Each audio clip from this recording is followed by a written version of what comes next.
세상에 절대 오르지 않는 코인이 있습니다. 무려 440조 정도 어치를 들고 있다고 합니다. 그거는 바로 스테이블 코인. 스테이블 코인은 법정 화폐 독점 횡포를 없애기 위한 대안화폐라고 생각합니다. 법정 화폐 독점의 가장 큰 횡포는 막대한 비용을 지금 지불하고 있어요. 왜 내가 원화를 써야 되지? 왜 내가 달러를 써야 되지? 그는 도대체 대체제가 없는 거지. 블록체인을 이용하면 중개인들이 다 없어지고 훨씬 싸게 송금이나 환전이 가능한 시스템을 만들 수 있다는 걸 이제 알게 된 거죠. 가격이 고정된 코인을 대체 왜 만든 건가요?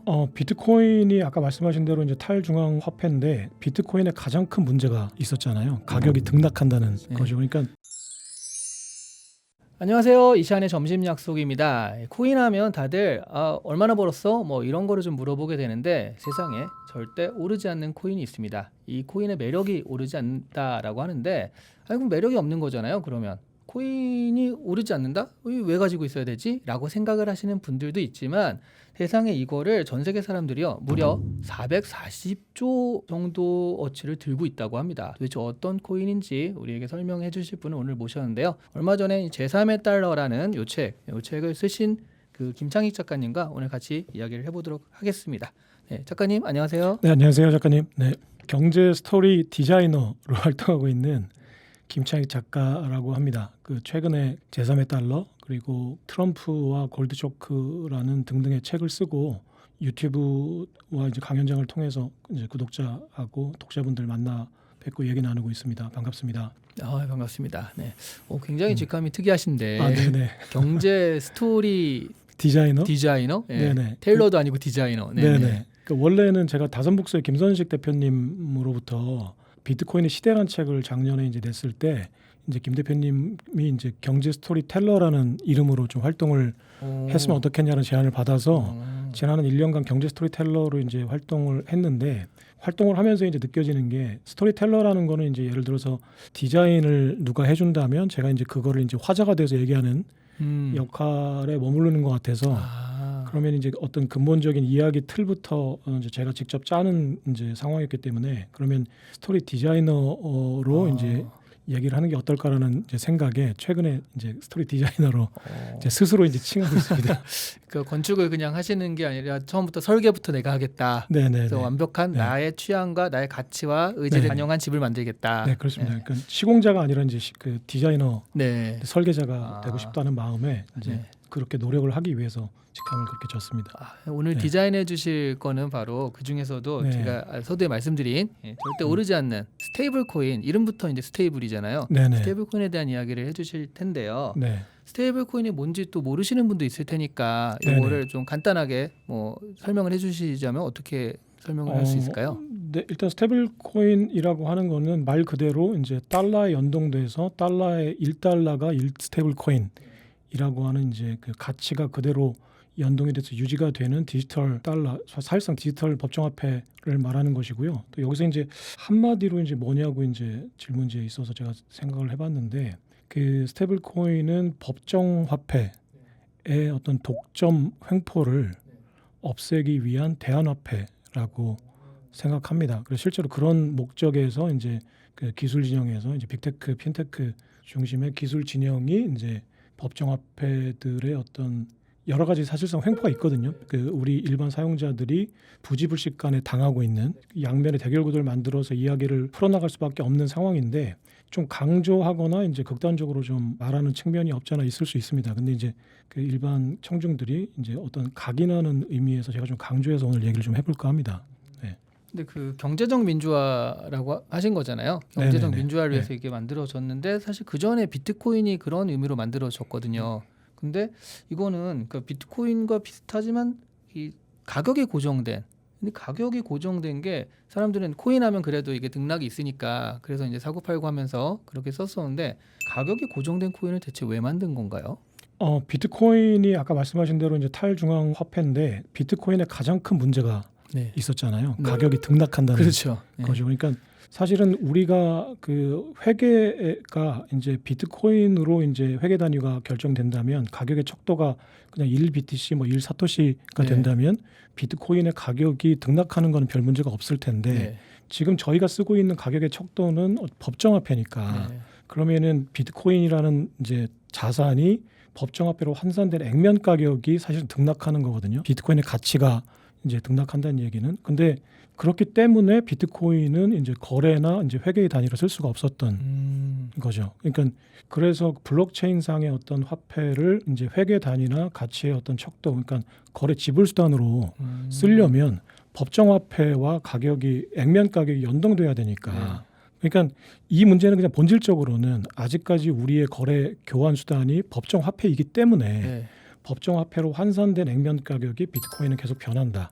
그렇기 때문에 법정 화폐의 가격과 연동되는 이제 그 블록체인 화폐를 네. 만들어야 될 필요가 있어서 이제 스테이블 코인이라는 게 처음에 나왔죠. 네. 그러니까 비트코인 자체는 그것도 원래 화폐로 만들었지만 실제로는 화폐라기보단 투기 수단처럼 이렇게 돼버리고 금처럼 아예 금을 가지고 실제적으로 경제 활동을 할 수 있는 화폐는 아니니까, 그러니까 진짜로 디지털에서 움직일 화폐가 필요했다. 그래서 나온 게 스테이블 코인이다. 네네네. 이렇게 보면 되겠군요. 근데 그 사실 디지털 위에 올리는 돈이라는 게 어떻게 생각하면 아주 옛날로 올라가면 그 싸이월드의 도토리부터 시작해서 지금 어쨌든 카카오페이라든가 뭐 그런 부분들도 있을 거거든요. 그거를 굳이 블록체인 위에 이렇게 올린 이유가 있어요? 그러니까 본질적으로 카카오페이도 결국은 사실은 저희가 은행 간의 송금이나 결제하는 시스템을 카카오톡이라는 이제 그 인터페이스로 덮어버린 거에 불과하거든요. 그러니까 저희가 카카오페이로 송금하게 되면 이제 저희는 그냥 카카오페이로 송금해서 송금이 끝나는 것 같지만 그 밑단에서는 제가 가지고 있는 계좌에서 상대가 가지고 있는 계좌로 돈이 옮겨가는 거기 때문에 사실상 이거는 그냥 은행과 은행 간의 송금 계좌이체에 불과한 거를 이제 카카오톡이라는 인터페이스로 이제 감싸준 포장한 거죠. 그러니까 저희의 이제 사용자 환경은 좀 개선되는 측면이 있지만 사실은 그 밑단에서 벌어지고 있는 일련의 이제 체결, 청산, 결제 과정은 똑같이 유지가 되기 때문에 그냥 송금하는 것의 위장 수단이었군요. 그렇죠. 그러니까 네네. 이제 그 중개인들이 있기 때문에 발생하는 불가피한 비용들은 사실상 제거하지 못하는 상황이고 그 사용자 환경이 조금 개선되는 측면은 있겠죠. 그러니까 토스나 저희가 카카오페이를 쓸 때 아무래도 이제 제가 은행 앱을 들어가서 뭐 계좌번호를 찍고 송금하는 거에 비해서 카카오톡에서 그냥 상대방에게 송금하기 누르면 송금이 되니까 그러니까 사용자 환경이 편해지는 건 있는데 사실은 중개인들이 그대로 유지가 되고 오히려 카카오톡이 제가 카카오가 수수료를 어떻게 나누는지에 대해서는 뭐 확인해 보지는 않았는데 그 수수료가 줄어드는 요인은 없잖아요. 카카오라는 어떤 그 환경이 이제 더해졌으니까. 그래서 은행과 카카오 간에 뭐 수수료를 정산을 해서 나누든 아니면 뭐 저희가 카카오 쪽에 수수료를 더 내든 둘 중에 하나일 거예요. 근데 카카오에 돈을 더 내는 거는 뭐 저희가 쓰지 않을 요인이 생기니까 이제 뒷단에서 이제 카카오와 이제 은행이나 이제 사업자들 간에 뭔가를 나누는 구조가 있겠죠. 예, 그렇지만 저희가 지불하는 비용은 절대 줄어들지 않죠. 근데 블록체인 상의 송금이라고 하는 거는 이제 스테이블 코인이라고 하는 거는 그 여러 가지 실제로 이제 디파이 환경상에서는 중개인들이 불가피하게 끼는 경우가 있는데 그 거래소를 이용하기도 하고 그런 사용자 어떤 그 현실적인 걸 제외하고 그냥 본질적인 것만 놓고 보면 블록체인이라는 건 기본적으로 이제 개인과 개인 간의 송금을 가능하게 해주는 시스템이니까 중개인들이 있으면서 생기는 어떤 중개 수수료들을 분명히 절감할 수 있는 요인이 생기잖아요. 그러니까 그러면 환전이나 중개 그 송금 수수료는 획기적으로 싸질 수 있으니까. 네. 그래서 이제 저 스테이블 코인이 처음엔 기술 기업들 위주로 만들었던 거죠. 서클이나 테더 같은. 그래서 기술 기업들이 기존의 은행이나 이제 카드사나 이제 그 밑에 있는 뭐 벤사나 이제 피지사들이 중개 수수료 취하는 이게 일종의 이제 정통 금융권의 주조이익이라고 한다면 이 주조이익을 어떤 기술력, 테크놀로지로 이제 개선해서 이제 주조이익을 나누고 주조이익이라는 게 사용자 저희들 화폐 사용자 입장에서 보면은 화폐 사용 비용인데 화폐 사용 비용도 일단 줄여줘야 저희가 옮겨갈 유인이 생기니까 화폐 사용 비용은 총액은 분명히 줄었을 거예요. 네, 그리고 대신에 이제 그 기존의 중개인들이 가졌던 주조이익의 일부를 이제 그 테드나 서클 같은 기술 기업들이 이제 일부를 가져가는 거죠. 예를 들어서 저희가 기존에 만약에 송금하는데 100원이 들었다면 서클이나 이제 테더를 이용해서 송금할 경우에 만약에 90원만 든다면 10원만 싸줘도 옮겨갈 유인이 생기잖아요. 그러니까 일단은 저희의 사용자 비용을 분명히 줄여줬을 거예요. 그러니까 저희가 옮겨갈 수 있는 유인이 생기는 거고 그렇다면 이제 이 90원의 이제 송금 비용 중에 일부를 아마 서클이나 테더가 가져가는 구조일 거예요. 그러니까 뭐 기존의 그 상품이라고 했을 때, 그러니까 돈이라는 것을 만들 때는 어쨌든 한국조폐공사처럼 이거 만드는 데들은 있다 원래 있지만 이 돈을 움직일 때는 은행 같은 데 껴가지고 수수료 먹었는데 이게 마치 당근처럼 한국조폐공사 돈은 만들지만 이 서로 간의 거래는 직거래처럼 이렇게 일어날 수 있게 중간을 없앴다 이렇게 보면 되는 걸까요? 그렇죠. 그러니까 저희가 뭐 간단히 얘기하면 송금할 때 일단 국민은행에서 만약에 신한은행 계좌로 들어가면 국민은행과 신한은행에서 수수료를 띨 거고 네. 그 중간에 이제 또 만약에 이제 달러를 송금하게 되면 스위프트망이란 걸 네. 또 이용하니까 스위프트망이라고 하는 국제 그 통신망에 대한 수수료도 띨 거고 네. 또 이제 원화를 달러로 이제 바꿔서 음. 송금한다고 하면 환전 수수료도 생기고 네. 여러 가지 이제 환전이나 송금에 들어가는 중개 수수료이 많이 생기는데 네. 이제 P2P로 블록체인상에서 할 경우에는 그런 것들이 많이 절감이 되니까 이제 기술 기업들이 그 절감하는 비용 중에 일부를 이제 자신들의 주조 이익으로 일단 가져가는 거죠. 저희한테 만약에 10원의 비용을 줄여준다면 5원의 수수료를 자기들이 가져가도 저희는 5원이 아껴지는 거니까 네. 네, 그런 구조라고 보시면 될 것 같아요.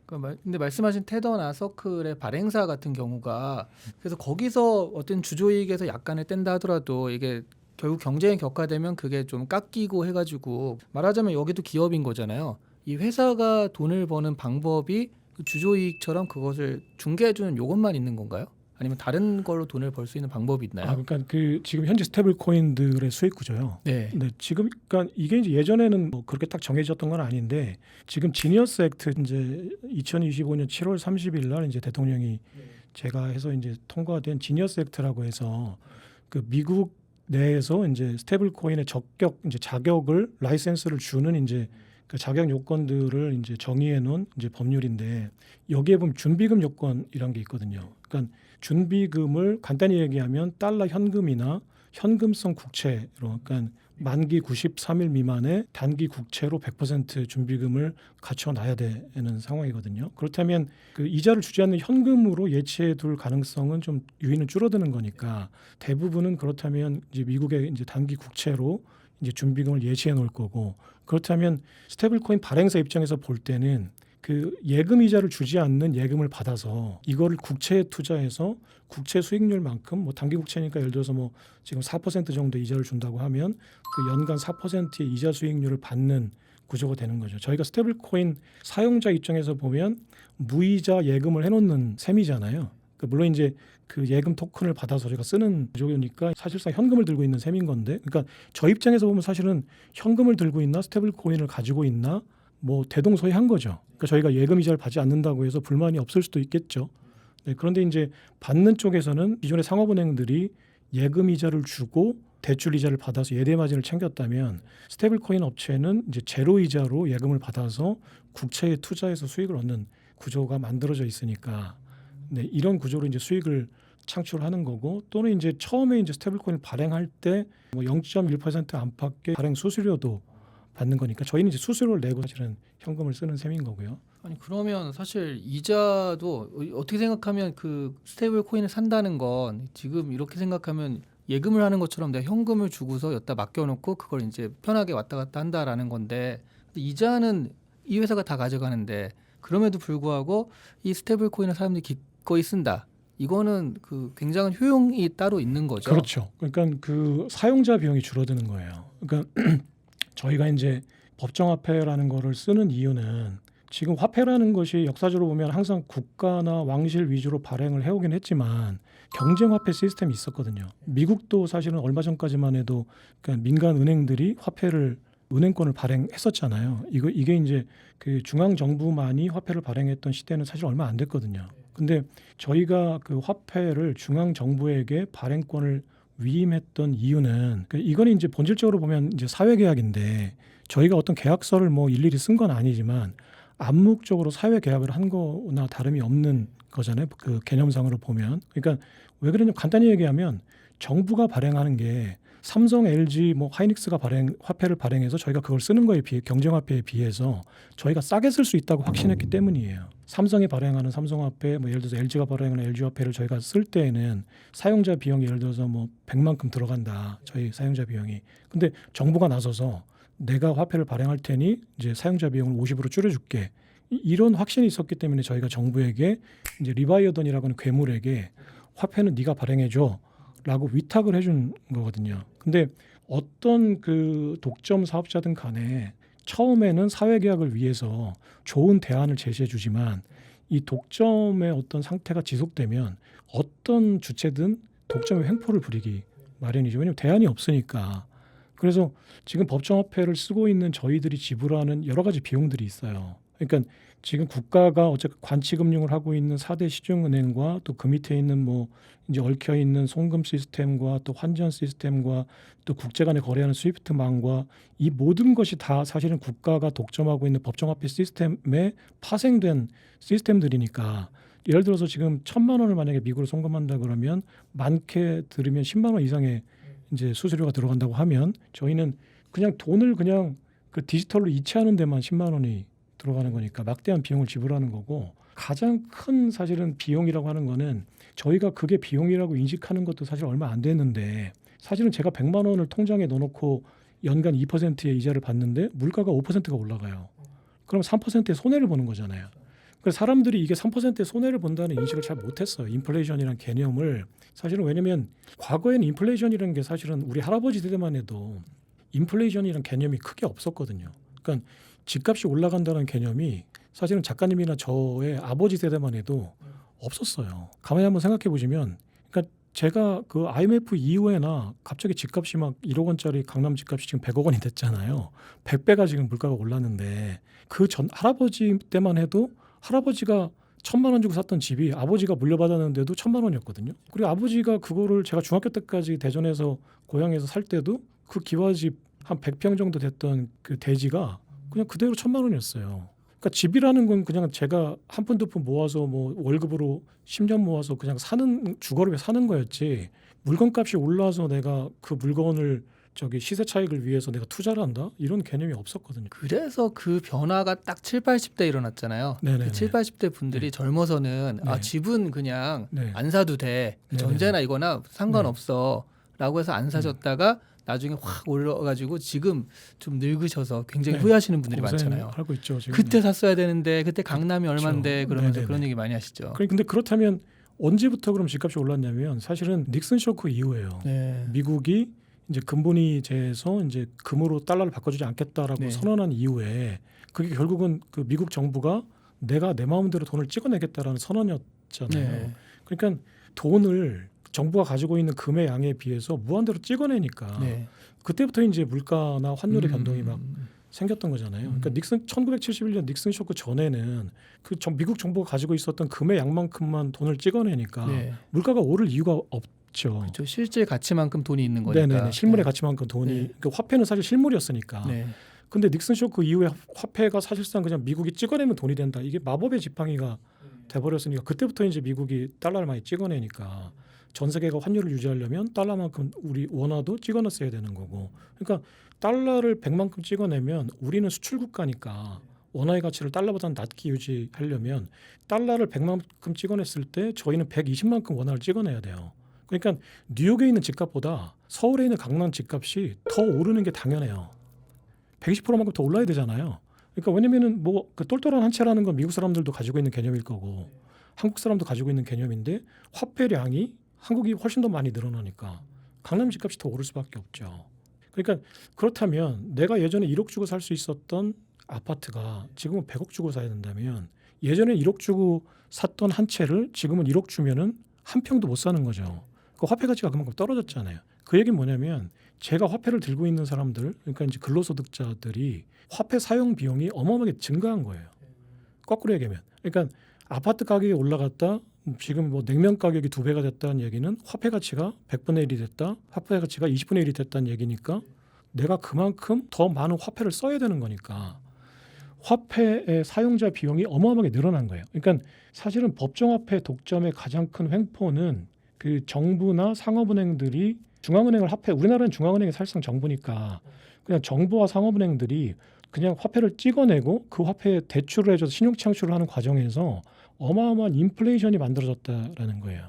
그러니까 저희가 예를 들어서 달러를 송금하고 뭐 환전하는데 뭐 15만 원이 들어간다. 이건 세 발의 핀 거예요. 인플레이션에 비하면. 그러니까 근데 그 인플레이션은 사실은 부지불식간이고 수많은 사람들에게 n분의 1로 나눠지기 때문에 사람들이 잘 몰랐던 거예요. 지난 50년간 닉슨 쇼크 이후에 저희가 인플레이션이라는 이제 화폐 현상 때문에 궁극적으로는 미국 정부에게 또는 미국의 월가 상업은행들에게 어마어마한 인플레이션 비용을 지불하고 있는 건데 저희는 그것을 n분의 1하고 나눠지기 때문에 불만은 흩어지고 이익은 집중된다라고 하잖아요. 그러니까 이익은 월가와 미국 정부에 집중되고 불만은 전 세계 80억 인구한테 나눠지기 때문에 사실은 불만은 쪼개져서 잘 몰랐던 거예요.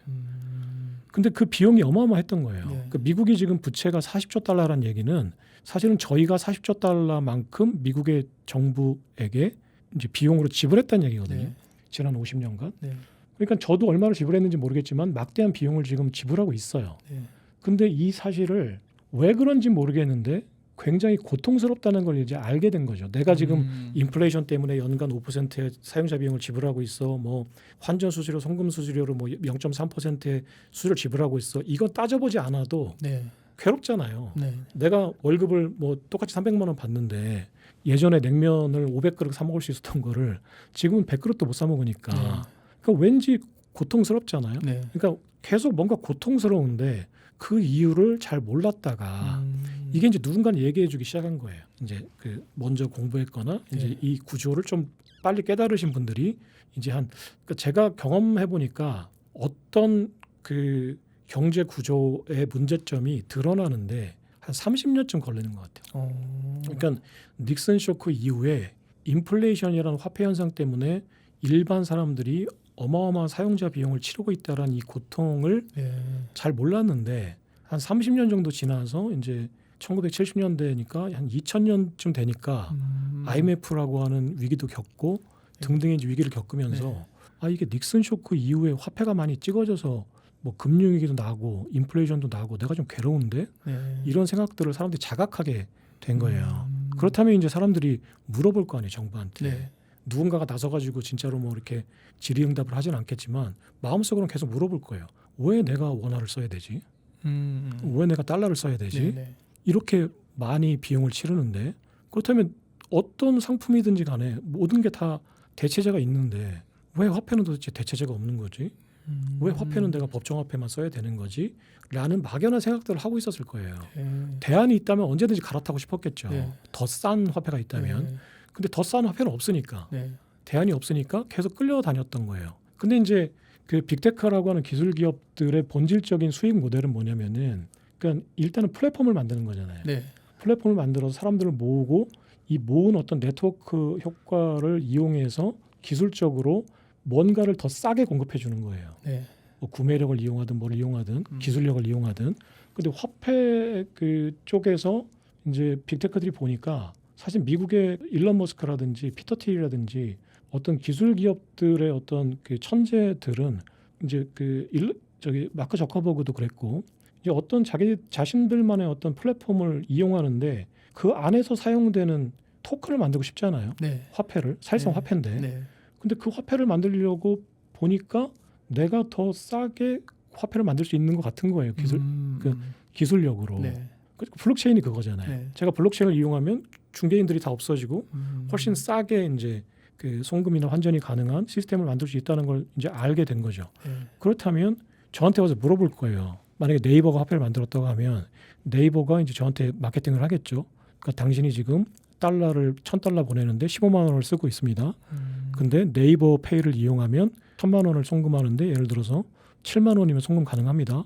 라고 하면 그러면 나는 그 7만 원에 송금을 하고 만약에 네이버에 3만 원을 주더라도 10만 원이니까 그러니까 기술력으로 화폐 사용자 비용을 획기적으로 줄여주는 대신에 자신들이 이제 줄여준 거에서 일정 부분을 이제 수수료로 챙기는 구조를 만들 수 있다고 읽은 거죠. 그렇다면 당연히 이제 화폐를 만들고 싶겠죠.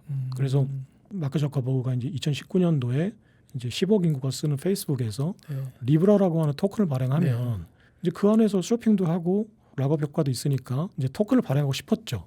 근데 이게 이제 당시만 하더라도 그 미국 정부나 유럽 정부가 볼 때는 이게 화폐니까 당연히 기득권 독점 사업자인 국가는 민간의 화폐 발행을 막으려고 할 거고 수단과 방법을 가리지 않고 동원해서 막으려고 할 거고 가장 이제 민간 기업들에게 정부가 어떤 견제구를 던질 수 있는 가장 좋은 방법은 세무조사니까 당연히 이제 마크 저커버그가 그거 리브라 발행한다고 했을 때 미국의 국세청과 유럽 집행위원회 국세청이 나서서 탈탈 털었고 이제 과징금을 이제 천문학적으로 물려서 이제 그 화폐를 발행하려고 했던 계획을 무산시켰잖아요. 그게 사실 제가 계속 들었던 의문 중에 하나인데 그게 2018년? 2019년도 19년도 그 정도인데 그래서 결국 그 마크 주커버가 두 손을 들은 거잖아요. 그게 이제 말씀하신 대로 지금 이런